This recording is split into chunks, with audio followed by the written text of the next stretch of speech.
Welcome to Conversations with Cox and Kielseth, and to be more specific, that is filmmaker Alex Cox and myself, film curator Pablo Kielseth.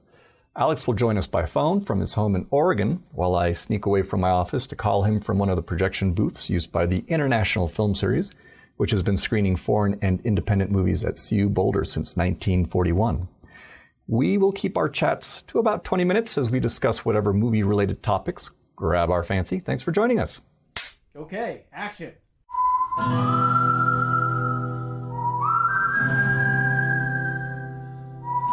South of the border with old Mexico, Socorro had promised to meet me in San Angelo. I was aware of the chance I was taking. I was an outlaw, but great was my love for this girl. The phone's ringing.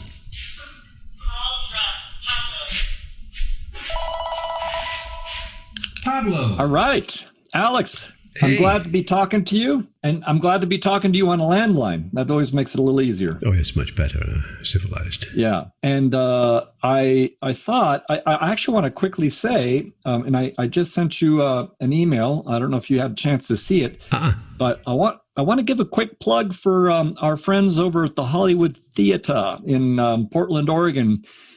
Dan Halstead over there, who programs the movies and does a lot of special events. He's offering up a Roger Corman master class, and it's going to have special guests that include like Joe Dante and Peter Bogdanovich and John Sayles. And if you're interested in this, I think it starts off on January 5th. So you still got a couple of weeks, and you can sign up. I think it's $45. It's a live event that will be streaming 4 segments every week. So check out the Hollywood Theater, and remember that's theater with the R-E on the end. Like Texas Theater in Dallas. Like the Texas. By the way, I saw your footage that you sent me that Barack shot of you, Barack being the programmer for the Texas Theater. And on that rainy day, 25 minutes, I was laughing. I thought it was very funny. That was as close to a Bellatar take that I think I'll ever see Alex Cox in. Just a long camera take with watching the back of someone walking. Very, very Bellatar. Now, unfortunately, it looks like you did take a couple wrong turns, so you couldn't quite pinpoint your walking speed to that of Oswald. It was fine. Actually, we did substantiate the Warren Commission claim that Oswald could have walked to the shooting of Officer Tippett from his rooming house within the 15 minutes that they allotted. So that was. But what was more interesting, really, was that he had no reason to go in the direction of the Tippett murder site unless he was walking to Jack Ruby's house, which was only a couple of blocks away in the same direction. So that's all very interesting, but all quite arcane. Well, you also you brought up an interesting point toward the end in terms of the exits and the eyewitness accounts for that. Because yes, it was interesting because Barack knows all these stories much better than I do, but it was said that actually 2 people had been arrested. A young guy who looked very like Oswald had been arrested in the balcony, and several people had seen him being put in a police car and driven away. But of course, the press were all out front when Gary Oldman was brought out and put in the police car. So who are we to, what was going on? Well, are you going to make that footage of it? Are you going to slap it on YouTube, or what are you going to do with that stuff? I don't know what to do. I mean, I sent it to Barack because I thought, Barack might want to put it on their website or something because it might be of some interest to people who follow the history of the Texas Theater. See what he wants to do. I should ask, is Santa Muerte indeed the patron saint of filmmakers, along with others? Narcos and other assholes. I think I made up the filmmakers part. Right. Well, so I started off talking about how Dan Halstead at the Hollywood Theater. That sounds like a great thing. A Corman, a workshop with Corman sounds fantastic. And all of those august luminaries as well. Right. Well, but speaking of Roger Corman, I ended up watching, for reasons pertaining to something you and I are working on, the Last Woman on Earth. And I know that you'd already talked a little bit about The Last Man on Earth, which is, these are films, by the way, you can watch for free on YouTube. So if you've got cabin fever, if you're going nuts, crawling up the walls, want to watch some interesting things, The Last Man on Earth is great. Of course, that's based on Richard Matheson's I Am Legend, later remade as Omega Man, with inspiration for Night of the Living Dead. It's got Ubaldo Ragona gets credited as director for the Italian version, while Sidney Salcott gets credited for the US version. And I don't really know very much about either of those two directors, but The Last Man on Earth, I think, is a great, fun, still holds up movie. Maybe even more so right now, while everyone's holed up in their homes. It's Vincent Price too, because you have to be a kind of a charismatic actor to be the last man alive, And so it's only, Will Smith was pretty good, but I think Vincent Price, takes some beating. Vincent Price, you can't. I mean, he's eminently watchable. Now, I will have to say, so The Last Man on Earth was 1964. The Last Woman on Earth. This one was produced and directed by Roger Corman. This is actually one of 3 films he produced while spending 5 weeks in Puerto Rico. And to quote from my Psychotronic guide, quote, he directed this one and Creature from the Haunted Sea with the same cast. Robert Towne, who later wrote Chinatown, didn't have the script done on time, so he was brought along to finish it on location and play the second lead at the same time, even though he had never acted before. And as the only 2 survivors of a nuclear war in Puerto Rico, they fight over the lucky woman of the title. So, end quote. I had high hopes for this one, but I have to admit, I thought the first 20 minutes were actually quite engaging. And it's, starts out with a cockfight, which is maybe a little bit too on the nose, metaphorically speaking. But it basically introduces us to the 3 main characters right away. One's a rich con man who's on the lam for fraud, and then the other is his lawyer, and then of course you have the beautiful woman that they're going to be fighting over for the rest of the movie, when it's presumed that they're the 3 last people on the planet. And now I'm going to guess you have not seen this one. No, Alex, I haven't. No. And so what did you think? Was it good? Yeah. I felt that I thought the first 20 minutes were a lot of fun. And then it is a blessedly short movie. It's like 71, 72 minutes. But it really kind of then goes into more of a melodrama sort of a phase. Like this was, I felt that it lost steam by not going a little bit more into the horror genre or even into more camp territory. Yeah. I think someone like George Romero would have had a lot of fun with it. Yes. And it definitely felt a little bit slight.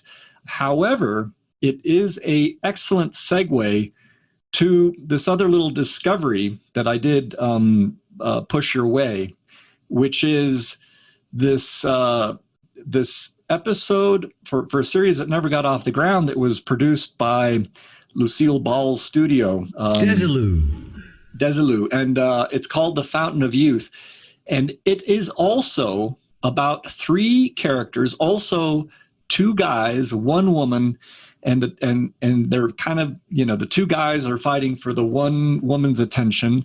And the pivotal plot point is that one of them is a scientist who has concocted this potion for not quite immortality, but it'll allow you to live for 200 years. And interestingly, I read a poll recently of Americans. The vast majority of Americans would like to live for approximately 200 years.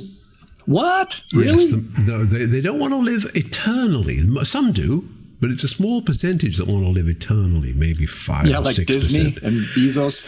Yeah, but the majority, something like 60% or more, would like to live for 200 years. So that's quite something. Wow! So Orson was ahead of his time. He was onto something. Yeah. I mean, I must confess, it fills me with horror, but obviously not most of my peers. Yeah. Yeah. Well, to me, The Fountain of Youth, which is the name of this episode narrated by Orson Welles, and I have to say, I thought that he is just he could just he is so charming. I mean, I think he exceeds at storytelling. And he's credited for the music, the production design, and the direction and the script. And it's very cheaply done, but very, cleverly done in a way for such a cheap thing. It's kind of like a radio play that they made a videotape of. Oh, it's fun. And it reminds me of a little bit of like La Jetée crossed with the Twilight Zone. Or The Shadow, that series that he used to do on the radio. Yeah. Yeah, and they even plugged a title for the next episode. So I'm wondering if that script was out there somewhere to be discovered. I'm sure it'd be a lot of fun. Now, again, The Fountain of Youth is something that you can see on YouTube right now. I got a plug in the New Yorker. That's how I came across it. And it's 25 minutes. It's basically as long as your walk to the Texas Theater from Oswald's. Yeah, and it's interesting because it's obviously, I guess, was a pilot. He'd got together with Desi and Lucy and said, let me use your studio to do a pilot for this thing I'm going to do. It's going to be we'll do the one-off and then we'll try and get it on as a series, and obviously the series never came about, quite unfortunately, because it's quite clever and very inexpensively made, but Wells really put his heart into whatever it was he did, and I really enjoyed it. I did too, and it's an excellent example of how you could put together something extremely entertaining and with very fantastical concepts with almost no budget. Although they did have a budget. What with the Lucille Ball studio? But even so, I mean, it looked like they could have done it live. I mean, it looks like it was all done in one take. It's right. Terribly I'm sure cleverly. It was done very quickly, but I guess it attracted no sponsors, and that's why it wasn't picked up, which is a real shame. It was later broadcast 2 years later in 1958, and it got some great reviews, won a Peabody, but that's but never got picked up for a series, which is too bad because it is, like you say, it could have been a Twilight Zone, or an Out on the Bits type. Yeah. I think that was Wells. Again, the Wells was always keeping busy and always trying to raise money for films, and was doing all these other projects to raise money for these films that he had kind of partially completed, and what an interesting speaking of Orson Welles, did you see David Fincher's Mank yet?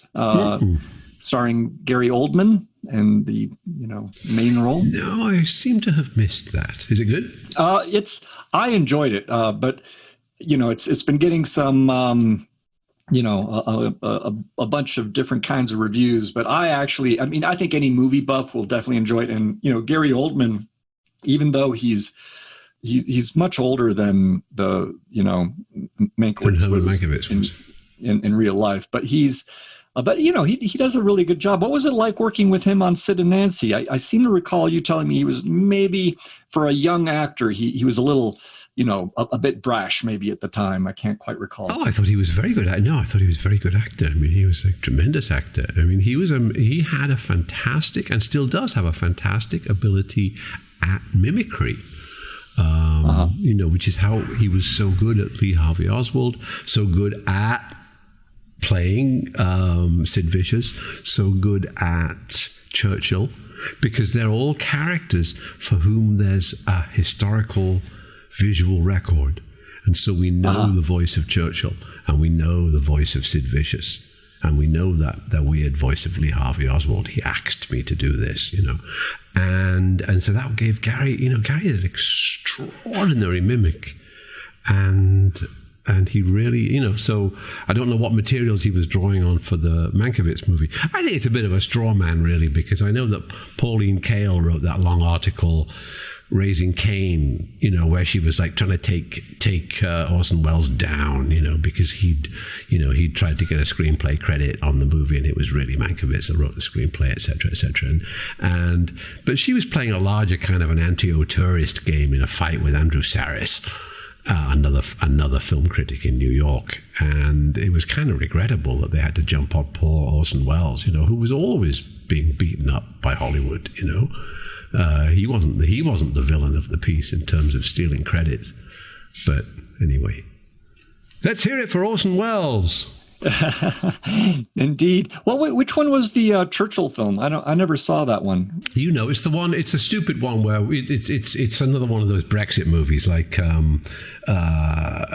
Dunkirk, Darkest Hour. And he at one point, he goes and rides on the subway. He goes on the tube, and he rides on the tube with Mary Poppins and a black guy and a chimney sweep and and an Indian, and they all go, "No, governor, you got to keep it up. Keep it up for England, governor. Don't give it up, Winnie." And he goes back and wins the Battle of Britain. And so it's one of those. Made for the American market. We say made for the international market, but what we mean is the American market. Darkest Hour, is that? Darkest Hour. That was Yeah. Okay. Yeah. No, I haven't seen it, but even down to what was a really great thing when we were doing Sid and Nancy. Gary would we would go to the pub and have a beer at the end of the day, and he would do great mimicry of other actors' performances, so he could imitate Laurence Olivier or Bela Lugosi, children of the night, what music they make, And then, of course, I saw him doing that in the Coppola Dracula film. Oh, right. So he never let a good gag go to waste.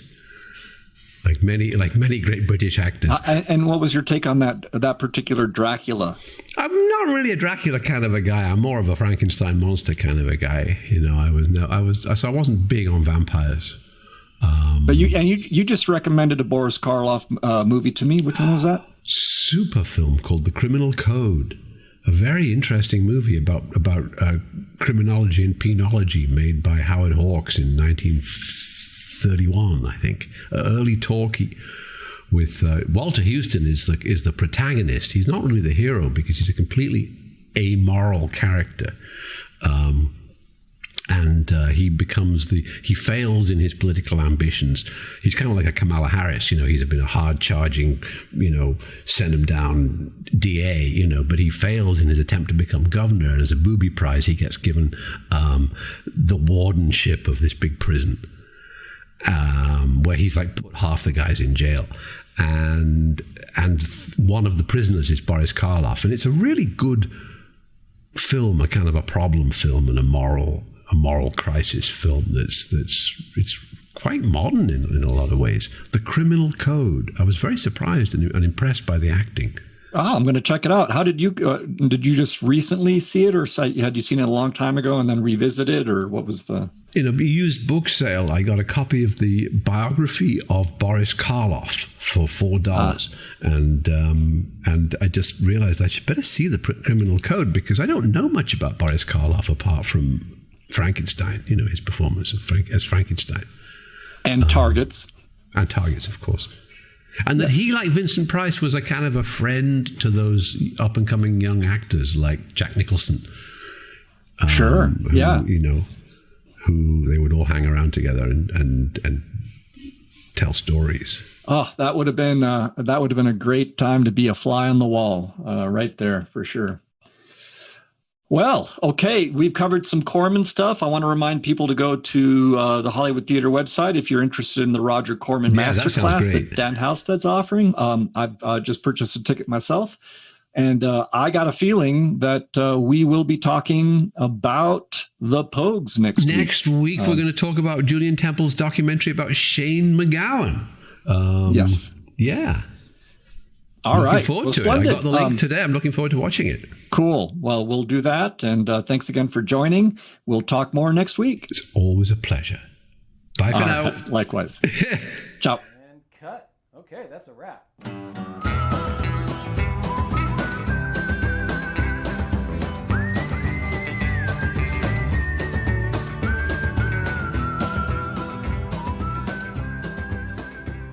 Thanks again for joining Alex Cox and myself today. I'd like to thank Jason Phelps for handling the audio and Ted Thacker for letting us use the intro to his song, The Ballad of Slim Cessna, for the musical cues that bookend these conversations.